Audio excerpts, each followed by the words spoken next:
우리는 한 아버지를 가지지 아니하였느냐? 한 하나님께서 지으신 바가 아니냐? 어찌하여 우리 각 사람이 자기 형제에게 거짓을 행하여 우리 조상들의 언약을 욕되게 하느냐? 유다는 거짓을 행하였고 이스라엘과 예루살렘 중에서는 가증한 일을 행하였으며 유다는 여호와께서 사랑하시는 그 성결을 욕되게 하여 이방신의 딸과 결혼하였으니 이 일을 행하는 사람에게 속한 자는 깨는 자나 응답하는 자는 물론이요 만군의 여호와께 제사를 드리는 자도 여호와께서 야곱의 장막 가운데서 끊어버리시리라. 너희가 이런 일도 행하나니 곧 눈물과 울음과 탄식으로 여호와의 제단을 가리게 하는도다. 그러므로 여호와께서 다시는 너희의 보호물을 돌아보지도 아니하시며 그것을 너희 손에서 기꺼이 받지도 아니하시거늘 너희는 이르기를 어찌 됨이니까 하는도다. 이는 너와 내가 어려서 맞이한 아내 사이에 여호와께서 증인이 되시기 때문이라. 그는 내 짝이요 너와 서약한 아내로되 내가 그에게 거짓을 행하였도다. 그에게는 영이 충만하였으나 오직 하나를 만들지 아니하셨느냐? 어찌하여 하나만 만드셨느냐? 이는 경건한 자손을 얻고자 하심이라. 그러므로 내 심령을 삼가 지켜 어려서 맞이한 아내에게 거짓을 행하지 말지니라. 이스라엘의 하나님 여호와가 이르노니 나는 이혼하는 것과 옷으로 학대를 가리는 자를 미워하노라. 만군의 여호와의 말이니라. 그러므로 너희 심령을 삼가 지켜 거짓을 행하지 말지니라. 여러분 반갑습니다. 오늘도 귀트로여는 기막힌 하루입니다. 본 말씀 말라기 2장 10절부터 16절의 말씀입니다. 말라기 선지자 시대의 이스라엘은 영적 무기력과 변질의 문제를 겪고 있었습니다. 자, 이렇게 신앙이 무기력해지니까 곳곳에서 변질이 일어나는 것입니다. 자, 그 중에 가장 심각한 문제가 바로 가정 문제였습니다. 자, 오늘 하나님께서 다시 한번 이 가정의 중요성을 말씀하고 계십니다. 가정의 목적은 행복이 아니라 거룩입니다. 가정이 거룩하면 행복은 자연스럽게 따라오는 상급입니다. 그러나 거룩이 무너지면 가정의 행복도 무너지고 마는 것입니다. 자, 무엇이 우리 가정의 거룩을 무너뜨리는 것입니까? 자, 먼저 첫 번째로 불신결혼이 거룩을 무너뜨립니다.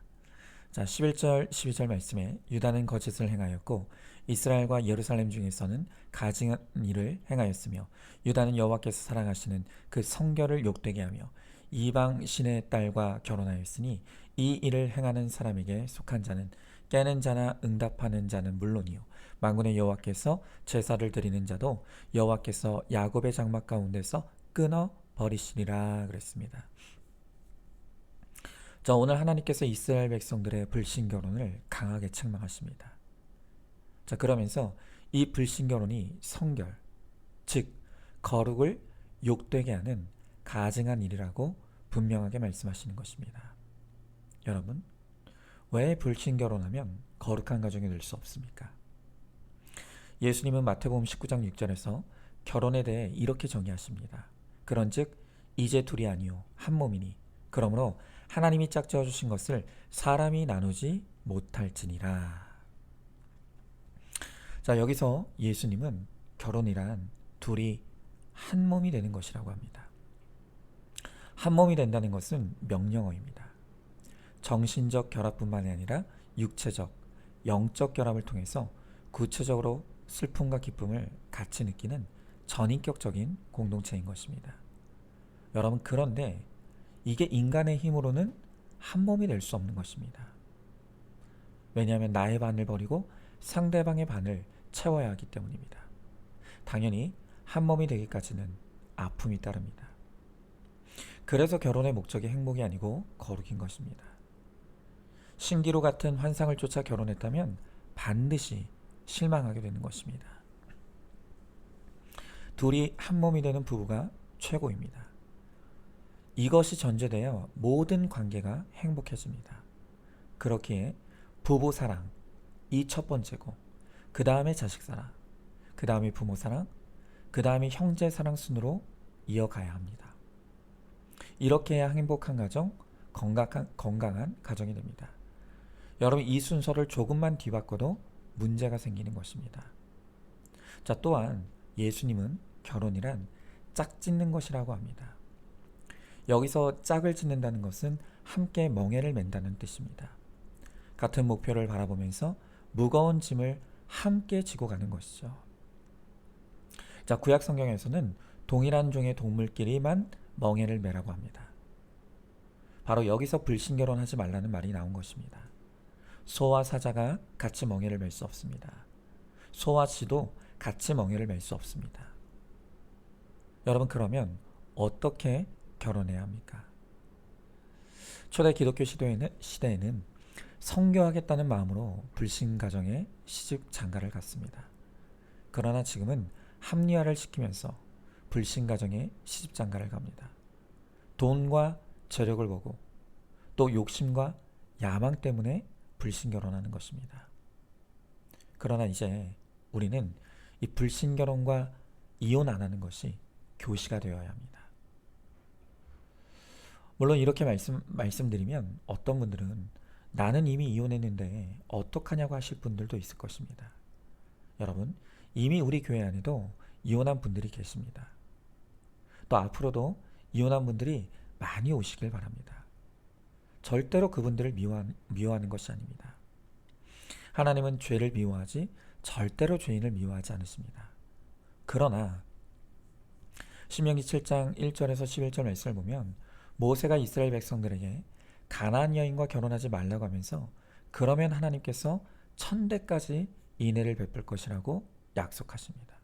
그리고 반대로 그렇게 하지 않으면 이스라엘이 저주를 받을 것이라고 말씀하시죠. 여러분, 그러므로 이 신결혼의 말씀을 잘 복종하고 순종하면 하나님께서 반드시 우리 가정에 복을 주실 것입니다. 자, 한번 질문해 봅니다. 한 몸이 되기 위해 내 반을 버리고 배우자의 반을 받아들이고 있습니까? 결혼의 목적이 거룩인데 거룩을 이루는 생활을 하고 있습니까? 결혼해서 전도한다는 명목으로 불신결혼을 합리화합니까? 자, 두 번째로 이혼이 결혼을 무너뜨립니다. 자, 13절부터 14절의 말씀에 보니까 너희가 이런 일도 행하나니 곧 눈물과 울음과 탄식으로 여호와의 제단을 가리게 하는도다. 그러므로 여호와께서 다시는 너희의 봉헌물을 돌아보지도 아니하시며 그것을 너희 손에서 기꺼이 받지도 아니하시거늘 너희는 이르기를 어찌 됨이니까 하는도다. 이는 너와 내가 어려서 맞이한 아내 사이에 여호와께서 증인이 되시기 때문이라. 그는 내 짝이요 너와 서약한 아내로되 내가 그에게 거짓을 행하였도다 그랬습니다. 자, 오늘 주님은 이스라엘 백성들이 드리는 예배도 또 그들의 예물도 받지 않겠다고 하십니다. 자, 그러자 이스라엘 백성들이 하나님께 따지듯 우리가 뭘 그렇게 잘못했느냐고 묻는 것입니다. 이에 하나님께서 주시는 대답이 무엇인가 하면 하나님 앞에서 서약하고 결혼한 아내를 배반하고 이혼한 죄, 바로 그것 때문에 하나님은 이스라엘 백성들의 예배도 예물도 받지 않으시겠다고 말씀하시는 것입니다. 여러분, 이 당시 이스라엘에서는요, 정말 이유 같지도 않은 이유로 아내를 버리는 일이 비일비재하게 일어났습니다. 하나님은 신명기 24장 1절에서 아내가 수치되는 일을 행하면 이혼 증서를 써서 내보내라 라고 말씀하셨습니다. 여러분, 그러나 이것은 이혼을 정당하게 한 말씀이 아닙니다. 유대사회에서 간음을 행한 여자는 돌에 맞아 죽게 되어 있기 때문에 그 여자가 나가서 죽게 될까봐 이혼 증서를 써주어 보호하고자 한 것입니다. 그런데 시간이 지나면서 유대사회는 여기서 이 수치되는 일을 멋대로 악용해서 밥을 태워도 이혼하고 빨래를 못해도 수치스럽다고 이혼하고 버린 것입니다. 여러분, 우리는 항상 하나님의 본뜻을 알아야 합니다. 창세기에는 이혼이 없습니다. 죄가 관영해진 신명기 시대에 가서야 이 법을 주셨다는 것은 이혼을 장려하는 것이 아니라 본래 하나님의 뜻으로 돌아가야 함을 의미합니다. 여러분, 이 결혼에 대한 하나님의 뜻이 무엇입니까? 결혼의 목적은 거룩이라고 했습니다. 거룩은 신성한 것입니다. 일평생 헌신인 것입니다. 그런데 이 뜻을 몰라서 다들 자기 마음대로 이혼하는 것입니다. 결혼의 목적이 행복이 아니라 거룩이기 때문에 우리는 결혼을 통해서 내가 얼마나 사랑이 안 되고 포기하지 못하고 받아들이지 못하는지를 보게 하는 것. 그게 결혼입니다. 여러분, 결국 우리가 누구와 만나도 반드시 나의 반을 버려야 하고 다른 반을 채우는 과정은 따라오는 과정입니다. 그래서 결혼은 비움의 영성, 채움의 영성이 필요합니다. 내가 거룩하지 못하니 힘든 배우자를 붙여서 우리의 거룩을 훈련시켜 가시는 것입니다. 결혼은 하나님의 섭리 속에 거룩을 이루기 위한 축복의 통로입니다. 우리는 내 남편과 아내의 배우자이기 전에 예수님의 신부입니다. 예수님과 한 몸이 되는 기쁨을 가지면 배우자가 돈을 못 벌어도 그 기쁨으로 세상의 모든 것을 넘어서는 기쁨을 누릴 줄로 믿습니다. 가정 문제, 질병 문제, 자녀 문제, 부부 문제, 어떤 문제가 있어도 예수님의 신부로 살아야 합니다. 예수님의 신부로 살면 사탄이 우리 가정에 틈타지 못합니다. 여러분, 일단 결혼 전에는 우리가 100번이고 1000번이고 끊임없이 신중하게 생각해야 합니다. 하지만 일단 결혼했다면 배우자가 어떤 사람이라도 어떤 문제를 가지고 있다 할지라도 그것조차 하나님의 섭리하에 있기 때문에 나누려는 시도조차 해서는 안 됩니다. 예수님과 연합된 즐거움으로 70번씩 7번 내 죄를 보면서 가는 것이 부부이고 가정입니다. 여러분, 주님께서 힘든 내 결혼 생활에서 흘리는 눈물을 알고 계십니다. 그러므로 힘든 결혼 생활을 통해 하나님께 가까이 가는 거룩을 위해 모든 식구가 수고하고 있음을 알고 하나님께서 짝지어 주신 부부로 살아갈 수 있기를 바랍니다. 자, 한번 질문해 봅니다. 결혼의 목적인 거룩을 이루기 위해 내 죄를 봅니까? 70번씩 7번 용서하고 예수님을 내 남편으로 모시는 즐거움을 누리며 살아가고 있습니까? 자, 세 번째로 불신결혼과 이혼으로 문제아가 생깁니다. 자, 오늘 15절의 말씀에 그에게는 영이 충만하였으나 오직 하나를 만들지 아니하셨느냐, 어찌하여 하나만 만드셨느냐, 이는 경건한 자손을 얻고자 하심이라. 그러므로 내 심령을 삼가 지켜 어려서 맞이한 아내에게 거짓을 행하지 말지니라 그랬습니다. 자, 오늘 말씀에서 하나님은 신결혼과 또 불신결혼이 절대 안 된다고 말씀하시는 것은 부부만의 문제가 아니라 그것을 통해서 경건한 자손을 얻고자 하심이라고 말씀하십니다. 그런데 우리가 그 하나님의 뜻을 알지 못해서 함부로 불신결혼하고 이혼함으로써 결국 그 고통이 우리의 자녀들에게 가게 되고 그것이 결국 우리 자녀들의 구원을 가로막고 방해하는 결과를 맞게 된다는 것입니다. 여러분, 느헤미야서 13장 24절에 보면 이스라엘 남자들이 이방 여인인 아스돈 여자와 결혼했더니 그의 자녀들이 이방의 언어는 배우는데 유다의 말은 전혀 못하게 되었다고 했습니다. 여러분, 유다 말을 못하게 되는 것이 왜 심각한 일입니까? 유다 말이 하나님의 말씀을 듣는 통로입니다.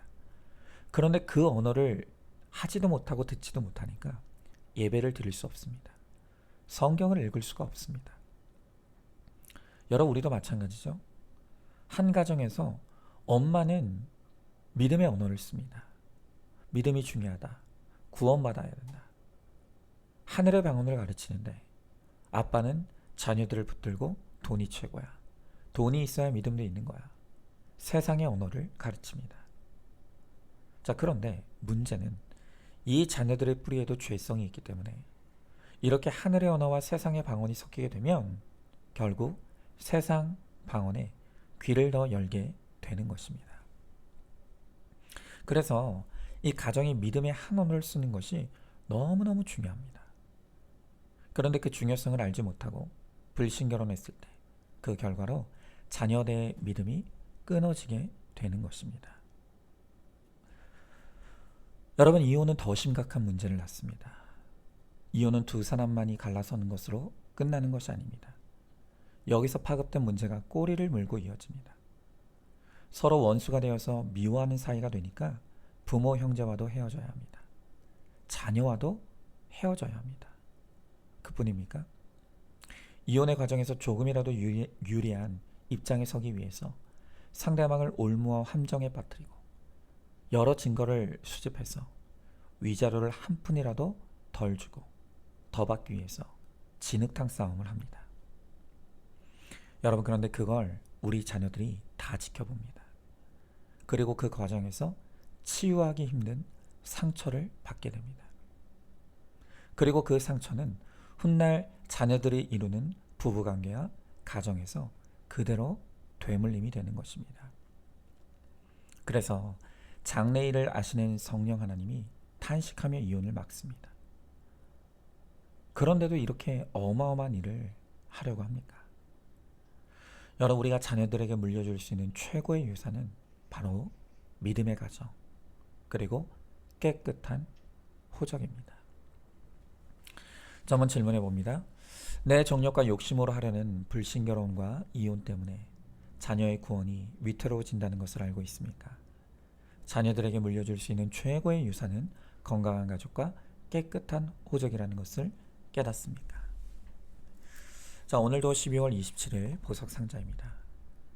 조건 없는 감사가 모든 사람을 화목하게 합니다. 아멘. 우리 함께 기도합니다. 주님, 오늘 말라기 선지자 시대에 이스라엘의 가정들이 무너져 내리고 있다고 말씀하십니다. 그들의 불신결혼으로 가정이 무너집니다. 이혼으로 가정이 무너집니다.